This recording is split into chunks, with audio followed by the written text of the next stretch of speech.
Friends, आज की कहानी है मेरा सच्चा प्यार भाग 24।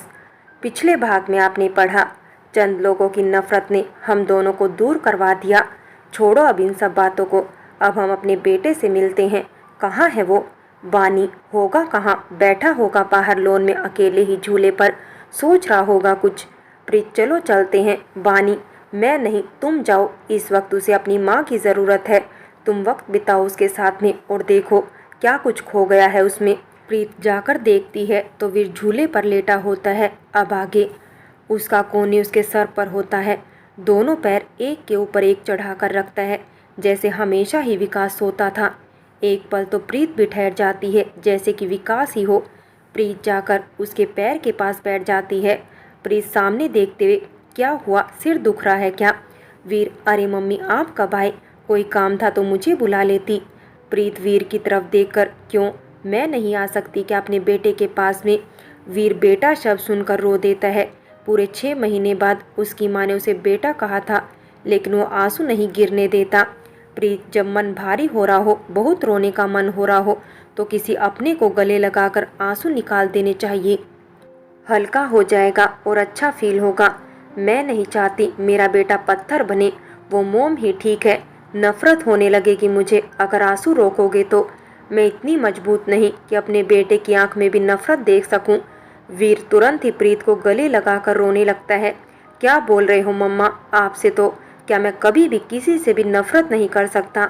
मैं आपका बेटा हूँ, आपके संस्कार ही मेरे अंदर खून बनकर दौड़ रहा है।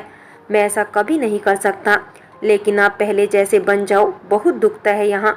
आपको ऐसे देखकर अपने सीने को पॉइंट करके कहता है। मम्मा, मामा सही कहते हैं, आप ही कहते थे ना, उम्मीद रखना अच्छी बात है, लेकिन उसी उम्मीद पर टिके रहना गलत बात है। किसी के लिए जीना अच्छी बात है, लेकिन किसी के बिना जीना छोड़ देना गलत बात है।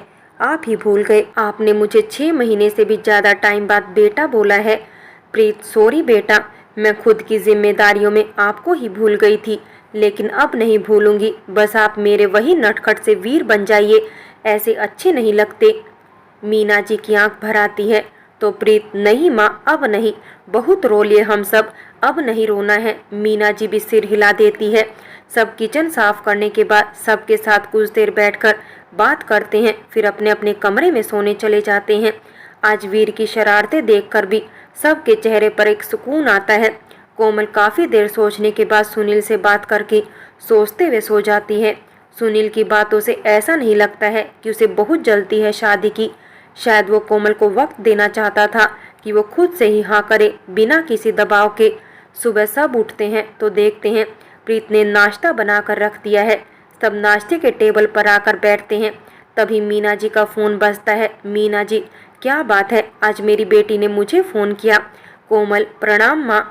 मीना जी, खुश रहो बेटा, और बताओ कैसी हो? कोमल, मैं ठीक हूँ माँ, आप बताइए। मीना जी, हम सब भी ठीक हैं। कब हो रही है तुम्हारी छुट्टी? कोमल, अगले हफ्ते आ रही हूँ माँ। मीना जी, हम सोच रहे थे तुम्हारी सगाई कर दे। नहीं, अगर तुम तैयार नहीं हो तो कोई बात नहीं, लेकिन सगाई करके छोड़ देते हैं। अपनी पढ़ाई के बाद तो शादी करनी ही है, तो बस सगाई नहीं मतलब। कोमल, इतना क्यों डर रही हो माँ? जैसा आपको ठीक लगे, मुझे कोई परेशानी नहीं है। मीना जी, क्या तुम सच कह रही हो बेटा? कोमल, हाँ माँ। अच्छा माँ, अब मैं कॉलेज जा रही हूँ, शाम में बात करूँगी। भाभी को बोल देना, अब सब ठीक हो जाएगा। मीना जी, हाँ बेटा, अब सब ठीक हो जाएगा, जाओ। और फ़ोन कट हो जाता है। सब बहुत खुश होते हैं कि कोमल मान गई। सब प्रीत को धन्यवाद देते हैं। सगाई की डेट अगले हफ्ते की ही रख दी जाती है, क्योंकि कोमल की बस 1 सप्ताह की ही छुट्टी होती है। सुनील के घर वाले उसके घर आ जाते हैं। सब विकास को जिंदा देखकर बहुत खुश होते हैं। सुनील उन लोगों को अच्छे से समझा देता है कि विकास को ये ना बताए कि सगाई विकास की बहन से ही हो रही है, वही जाना है, वरना वो नहीं जाएगा। विकास अपनी फैमिली का सामना करने से डर रहा है। उसे लगता है सब उसे नफरत करेंगे। बहुत मुश्किल से मनाया है मैंने उसे यहाँ से बाहर जाने के लिए। धीरे धीरे सगाई का दिन भी आ जाता है। प्रीत एक बेटे के जैसे सारे घर की जिम्मेदारी निभाती है। प्रीत की मांग में सिंदूर देकर लोग तरह तरह की बातें बनाते हैं, लेकिन प्रीत को कोई फर्क ही नहीं पड़ता इन सब बातों से। शाम का वक्त होता है। आज विकास ठीक वैसे ही तैयार होता है जैसे कि वो प्रीत से मिलने से पहले होता है। दिल में अजीब सी खुशी, बेचैनी और धड़कन में अजीब सी लहर, जैसे कि आज कितनी खुशी का दिन हो। सब सगाई के लिए निकल जाते हैं। विकास पे शर्ट, काला पैंट और कोट में बहुत जच रहा था। आज भी उसे कोई लड़की देख ले तो अपना दिल हार जाए। कहने को तो एक बच्चे का बाप है, लेकिन पर्सनैलिटी आज भी हजार लड़कियों के दिल पर राज करने वाली ही थी। करीने से सेट की हुई काली हल्की दाढ़ी, दाढ़ी को छूती हुई मूछें, चंद्रमा बनाती हुई आईब्रो, गोरा दमकता चेहरा, हल्के बड़े सीधे और स्मूथ बाल जो लहराते हैं तो ऐसा लगता है जैसे समंदर की लहर हो। ऊपर से उसका वो बालों में हाथ फेरने का स्टाइल, सब तो पहले जैसा था, बदला ही क्या था। गहरी काली आंखें, पतले पत्ते गुलाबी होठ, लंबी सी गर्दन और उसके कान के पास का वो तिल, जिसे देखकर प्रीत बार बार अपना दिल हार जाती थी। और अब तो वो तिल एकदम क्लियर दिखता था। वजह उसका रंग और सफ़ेद हो गया था, शायद सूर्य महाराज के दर्शन न होने की वजह से। और हमारे सुनील बाबू, उनका तो कहना ही क्या है। डार्क पर्पल रंग की शेरवानी उनके गोरे रंग को और ही निखार दे रही थी। कॉलेज के दिन से लेकर आज तक मिलने वाली लगभग हर लड़की के दिल में थोड़ी सी ही सही जगह वो बना ही लेते थे। जो ना देखना चाहे उसकी भी नजरें बगावत कर ही देती थी। करीने से सजाया हुआ बाल, बड़ी बड़ी आंखें, उस पर बड़ी बड़ी पलकें और उन आंखों में सिर्फ और सिर्फ कोमल की परछाई और उसके लिए बेइंतहा प्यार। सब लोग द्वार पर आते हैं। विकास की धड़कनों का शोर इतना है कि क्या बताएं। कुछ यही हाल हमारी प्रीत का भी था। सब संजोग कहिए या प्यार की कि आज हमारी प्रीत ने भी सफ़ेद साड़ी विद ब्लैक बॉर्डर पहनी थी। मेकअप तो ज़्यादा नहीं था क्योंकि उसे पसंद भी नहीं था और वक्त भी नहीं मिला था। उस पर भरी हुई मांग, गले में मंगलसूत्र, लाल लिपस्टिक, आंखों में काजल, खूब जच रही थी वो भी अपने लंबे बालों को हाफ चोटी बनाकर पीछे की तरफ लटकाई थी। अरे भाई, उनके बेटे को पसंद था ये हाफ हेयर चोटी। वीर को अपनी मम्मा का बाल बहुत अच्छा लगता था जब वो हाफ चोटी बनाती थी। वीर तो एकदम विकास का कॉपी बना था इस वक्त, एकदम विकास जैसा ही दिख रहा था, जैसे कि छोटा विकास हो। उसे ऐसे देख सबकी आंखें भर आई।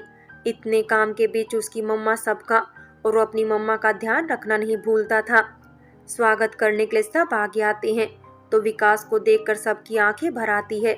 विकास भी सबको देखकर चौंक जाता है। उसे बिल्कुल भी अंदाजा नहीं था ये उसका ही घर है, क्योंकि सब लोगों ने घर बदल लिया था। हाँ, उसे उसकी धड़कने प्रीत की उपस्थिति का आभास करवा रही थी, लेकिन वो इग्नोर कर रहा था। लेकिन ये क्या, यहाँ तो सब है, लेकिन सुनील की सगाई किससे? हाँ, सुनील ने कहा था मैं जानता हूँ उसे, वो मेरे अपने जैसी ही है। लेकिन तभी उसकी नज़र सामने दुल्हन की तरह सजी कोमल पर पड़ती है, जो बेजान सी खड़ी होती है।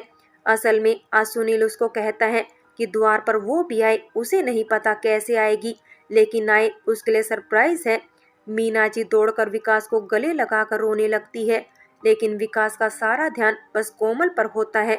उसकी छोटी सी गुड़िया आज दुल्हन के रूप में। उसको अपने सभी वादे याद आने लगते हैं। तेरी शादी में ये करूँगा, वो करूँगा, मेरी बहन की शादी ऐसे होगी कि पूरा शहर देखेगा। हाँ, उसने नहीं की, लेकिन तैयारी हुई तो ऐसी ही थी। सब देखकर हैरान थे। प्रीत को तो काटो तो खून नहीं जैसे वाली हालत हो गई थी। उसे समझ ही नहीं आ रहा था कि वो अब रोए या हंसे। विकास मीना जी से छूटकर कोमल के पास जाता है। कोमल, पास मत आना मेरे, कौन हो तुम? मैं नहीं जानती तुम्हें। सब कोमल को देखकर चौंक जाते हैं। विकास, मैं तेरा भाई हूँ गुड़िया, तुम मुझे कैसे भूल गई? कोमल, मेरा कोई भाई नहीं है, मर गया है वो। मेरा भाई और भाभी बस एक ही इंसान है, और वो है प्रीति विकास अग्रवाल, जो वक्त आने पर विकास अग्रवाल भी बनती है और प्रीति भी। मैं आपको नहीं जानती, चले जाइए आप यहाँ से। आपके सारे वादे कस्में सब झूठी थी, आप भी झूठे थे। आपको पता है भाभी को क्या क्या सहना पड़ा, कैसी हो गई थी वो, तिल तिल कर मर रही थी। विकास रोने लगता है और जाकर कोमल को गले लगा लेता है। दोनों भाई बहन रोने लगते हैं। विकास आंखें खोलता है तो सामने प्रीत और बगल में खड़ा वीर दिखता है। विकास उनकी तरफ बढ़ता है तो प्रीत ना में सिर हिलाते हुए पीछे हटने लगती है। उसकी आंखों से आंसू की धारा बहती है। वो भाग जाती है और छत पर जाकर बेतहाशा और बहुत तेज तेज रोने लगती है। वीर एक बार फिर विकास को नहीं देखता। वो तुरंत अपनी माँ के पीछे पीछे मम्मी मम्मी चिल्लाते हुए भागने लगता है, लेकिन प्रीत को नहीं पाता तो बेतहाशा रोते हुए ढूंढने लगता है। बानी छत पर आकर प्रीत को समझाती है, जितने गिले शिकवे हैं बाद में कर लेना, अभी कोमल की सगाई कर लेते हैं। विकास सबसे माफ़ी मांगता है, सब उसे माफ़ भी कर देते हैं, बस अमीषा और कोमल को छोड़कर।